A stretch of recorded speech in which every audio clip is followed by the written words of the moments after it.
Good morning. I am at Walker Gap where I left off back in August, starting a weekend 20-mile section hike and overnighter. Looking forward to some peace and quiet. Not that many views, but it should still be quiet and peaceful here in the woods. Heading north from Walker Gap.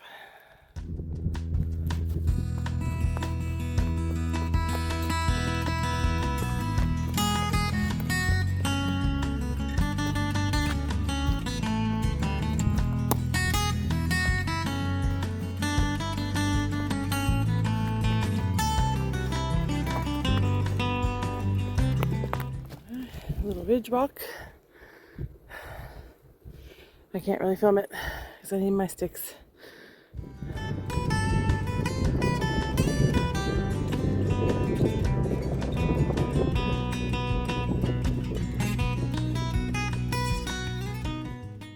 So the trail is right there. These are not that big. They're just branches that fell off, but it does slow you down because I got to figure out how to get around this. I can't go through it. So I'll slip and slide on the side.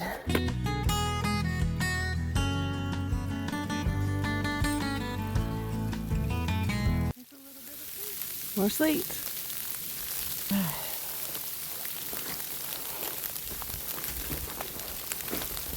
Kind of fun watching it bounce.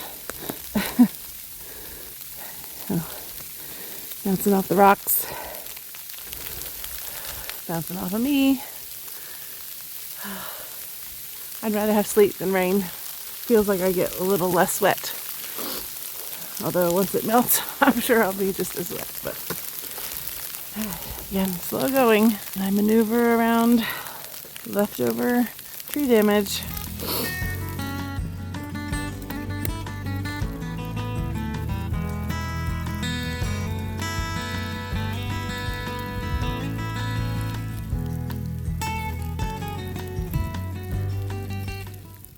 Come to the road 623. There is a little parking area here. You probably fit 3, maybe 4 cars.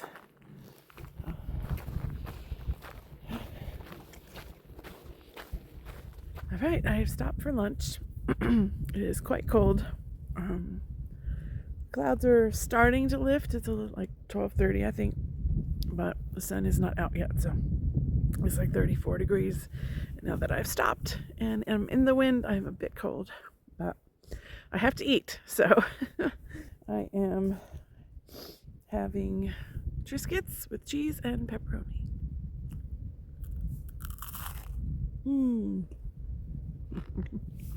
The view right over there is pretty. It's Brooks Garden down there, but can't really see it too good from sitting here, but I'm at the junction of the Davis Farm campsite trail. Apparently it's a half a mile steep downhill, so I'm definitely not staying here.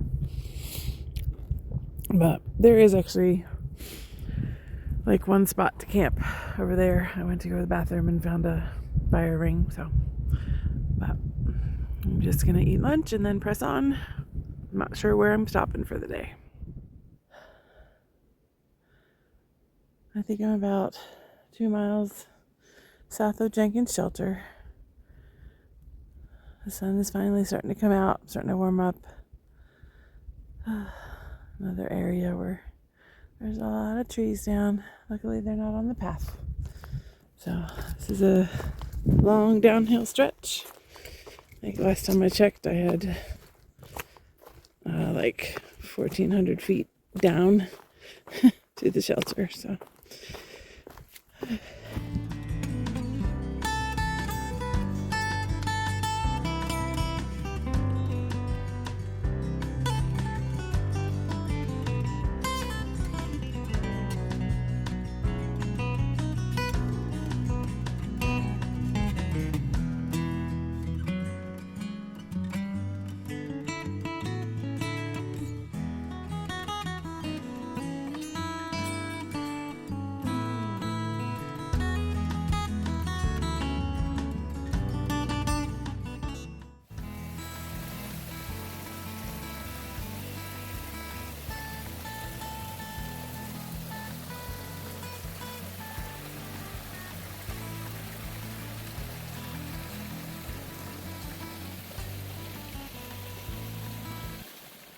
Look at that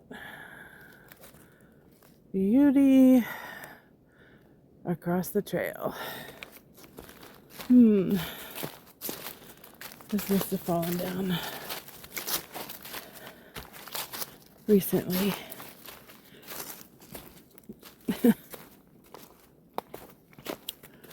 This one's gonna be fun. Here, I'll show you how tall it is when I get next to it. All right. It's almost shoulder high.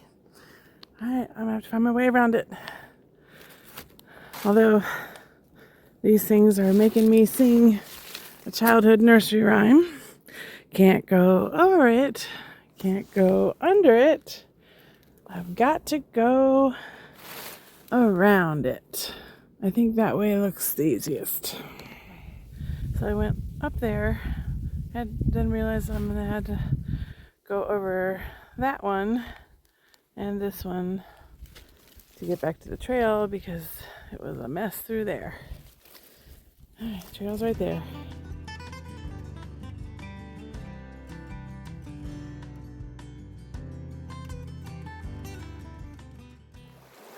Good morning. I slept amazing last night. I think I was asleep by like 8 or 9.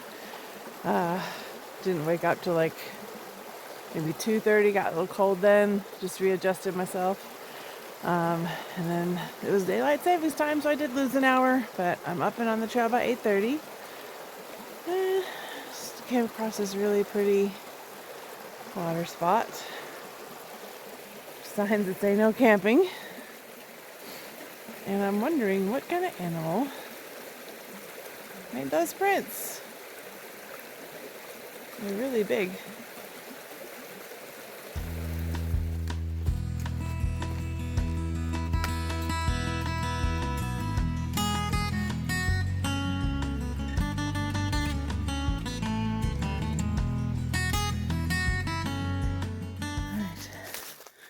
Okay, the hikers I saw at the shelter last night warned me about this one.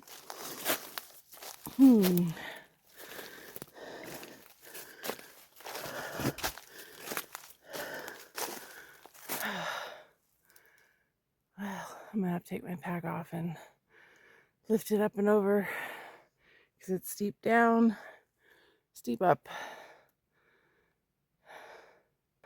Wish me luck. Okay, phase 1, I went over, my pack went under. Next, I am honestly not sure what to do here. I'm gonna have to climb over, I think. Get in between and just hoist my pack in each section. We'll see. I made it over that part. That was actually harder than it looks, and it probably looks hard. I kind of jammed my arm because I had to use my pole to reach out to this log to keep me from crashing into all these sticks and impaling myself from up here. And this is chest high. This is the reach while lay and throw your pack over. That's the last one to get through. That one should be pretty easy. Whew, ta-da, I made it.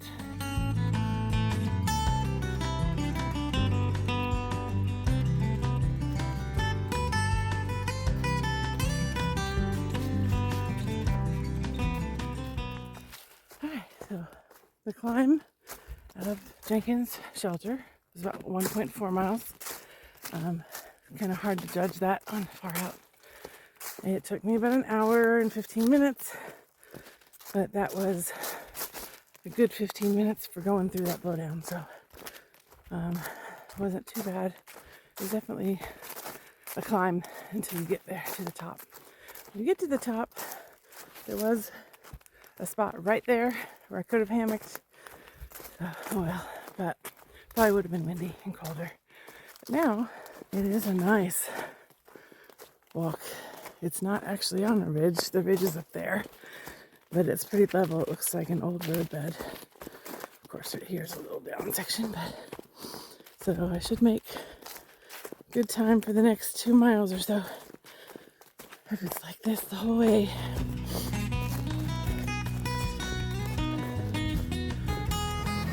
Alright, I made it to Laurel Creek Bridge. And I'm gonna stop here and get water, rest my feet, eat an early lunch.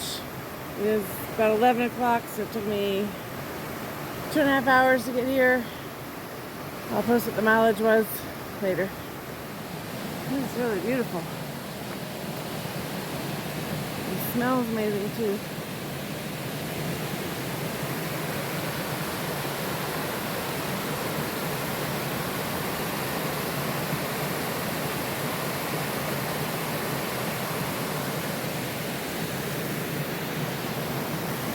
If it was summertime, I think I'd be swimming right there.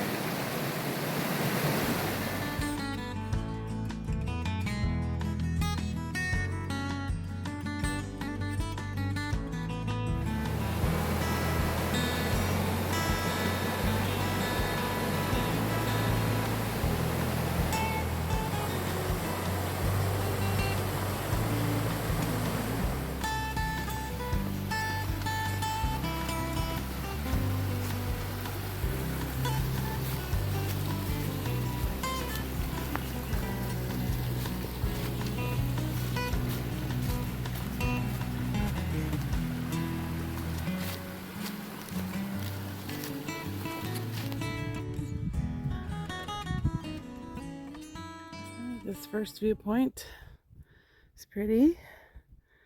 It is right on the trail, nowhere to really sit and relax. I had promised my feet I would stop here, but I'm gonna have to push on to the next one. All right, this is the kind of root ball repair that I was doing on the trail down in Tennessee about a month ago. This one has not been repaired yet, so I will be slip sliding and hugging on that root ball most likely. It is taller than me.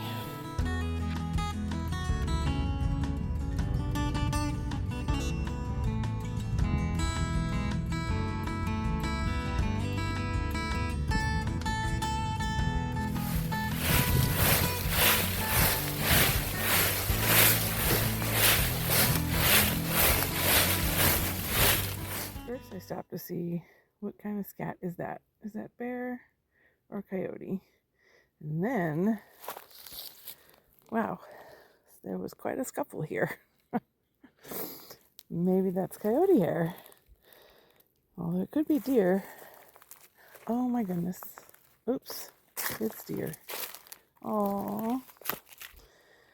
Oh, poor deer. Yikes. Oh.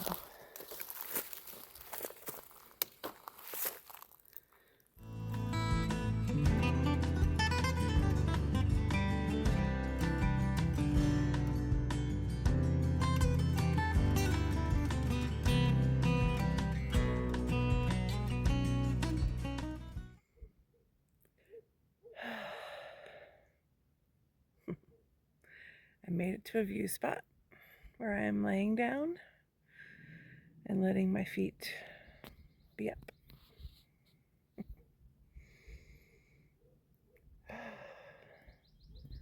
I got 3 miles to go to my car. I can do it.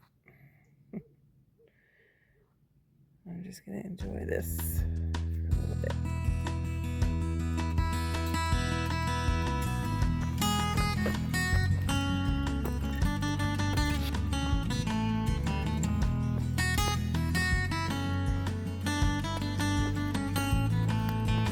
Such a pretty view.